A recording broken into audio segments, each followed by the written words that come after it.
இன்ஃப்ளேஷனுங்கிறது ஒரு 6-7% இருக்கும் டெஃபினட்டாக. இதுக்கு தான் நம்மளுடைய ஃபஸ்ட் 2 திங்ஸ். ஒன்று, நம்மளுடைய இன்கம் வந்து அட்லீஸ்ட் 10% எவ்ரி இயர் க்ரோ ஆகணும். அதுதான் நம்ம டார்கெட்டாக இருக்கணும்.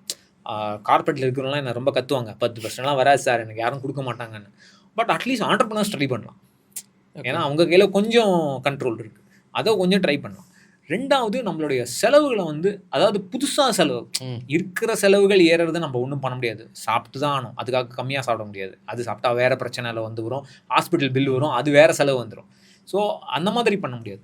நான் புதுசாக மொபைல் வாங்குறது, இல்லை பெரிய ஹாலிடேக்கு போகிறது, இந்த மாதிரியான, அதாவது வான்ஸ்ன்னு சொல்லுவாங்க இல்லையா, தேவைகளை பற்றி சொல்ல. பட் நம்மளுடைய ஆசைகளை வந்து நம்ம கொஞ்சம் குறைக்க தான் செய்யணும். அந்த பேலன்ஸ் நம்ம ஸ்ட்ரைக் பண்ணால் தான் நம்மளால் உயிர் வாழ முடியும். 3 திங்ஸ். இன்கம் இன்க்ரீஸ் ஆகணும், நம்மளுடைய செலவுகளை வந்து ஓரளவு கண்ட்ரோல் பண்ணணும், நம்மளுடைய இன்வெஸ்ட்மெண்ட்டுடைய ரிட்டர்ன் வந்து பணவீக்கத்தோட 2%ஆவது ஹையராக வரணும். ஓவரால் போர்ட்ஃபோலியோலேருந்து வர ரிட்டர்ன் 7% இன்ஃப்ளேஷன் நான் சொன்னேன் எக்ஸாம்பிள்.